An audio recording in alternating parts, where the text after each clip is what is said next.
What is going on, travelers? Are you interested in a flight simulator game in which you move from point A to point B with 6 degrees of freedom and nothing to stop you if you go out of control? Well, if you're looking for such a game, this is the game for you. Space Docker VR is a flight simulator VR game in which you use your VR controllers or your HOTAS or HOSAS for some of you who use stick and stick to control a space docking vehicle in space using 6 degrees of freedom to move that container from point A to point B. While using your VR controllers, you use the left stick and the right stick to control the ship. You use the left stick for strafing up, strafing down, strafe left, strafe right, as well as strafing forward and strafing back. The one on the right, you use the twist to yaw as well as pitch up and pitch down. It's not always easy to move the ship as you have to watch your momentum and the miles per hour that you're moving. If you're not monitoring that, your ship can move too fast and you have to put on the space brake.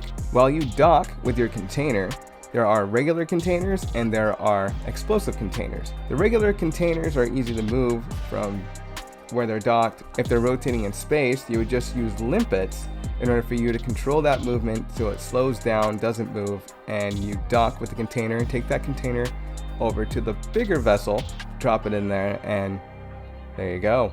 Now there's explosive missiles in which when you pick those up, there is a timer that kind of sounds off with a loud beep, and that kind of gets you rushing in order for you to get the explosive to the battleship. Yes, it's a different destination.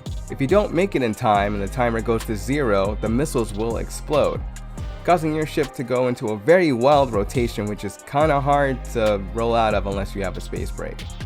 So, if anything, eject, let it explode, make sure you're farther away from it. I did mention you play this game with the VR controllers and with your HOTAS and HOSAS. The difference between the controls are very small. The difference with the controls is very minor in terms of flying the ship. When you do fly the ship using the VR controls, the controls are so sensitive that if you just slightly move your wrist, you slightly move the ship. This can be changed in settings to lower the sensitivity of the movement so that way you get better control of your flight.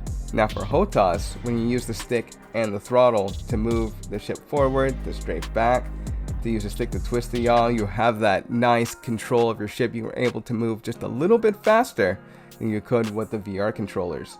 This is not to say the VR controllers are not hard to use, but control that a player is looking for in order for them to fly their ship, to make the ship theirs, to feel more immersion as you're playing the game. For those of you with hand over stick and stick, I would see there would be no difference other than the fact that you will have to go to settings in order for you to change the controls so that way you can fly the best you can. Now there's different player modes, as there's an interface computer in front of you that lets you choose which game mode you want to play.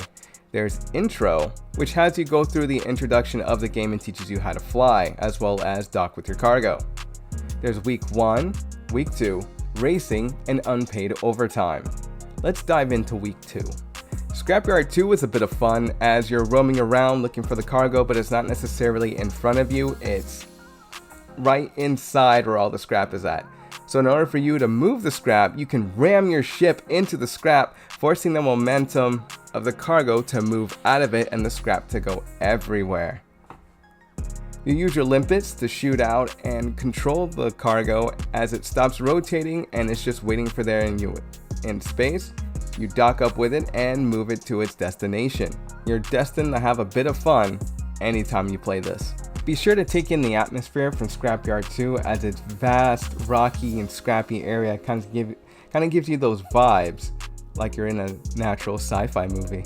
Prague Station 12. Prague Station 12 is a bit of a quick job as you're kind of carrying all the cargo straight to its destination. The ominous vibes of the void just kind of lingering in the distance as you're seeing very large craters next to you. Kind of sets up the atmosphere to do something, well, explosive. To avoid premature detonation, this cargo must be moved quickly into a designated cooling area. The pit.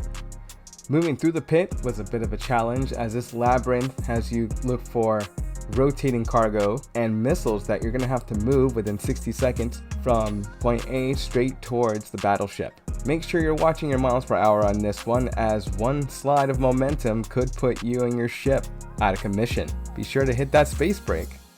If you ever want to encounter the size of a space station out in space, the night shift is the level for you. You'll have to use your navigation on this one as the sights are a little bit dark and all you can see is the station parts moving in tandem.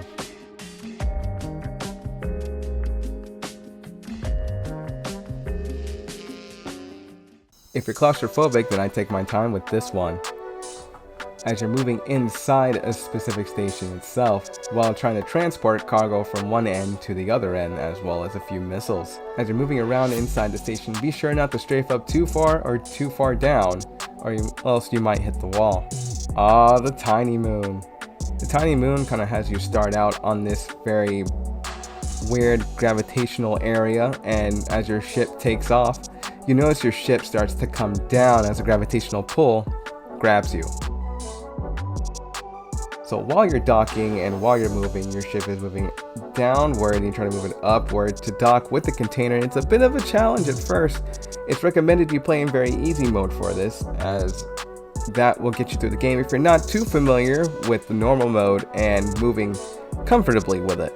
I recommend this to the newer players who are looking for a fun flight sim, and for those hardcore flight sim players out there who are looking more for a challenge when it comes to space flight. Shout out to Cat Commandos and Keymailer for the keys that I was using for PC and for VR. Be sure to pick up Space Stalker VR on Steam, PlayStation, and MetaQuest 2 or 3. This is Azarath. Go beyond, traveler.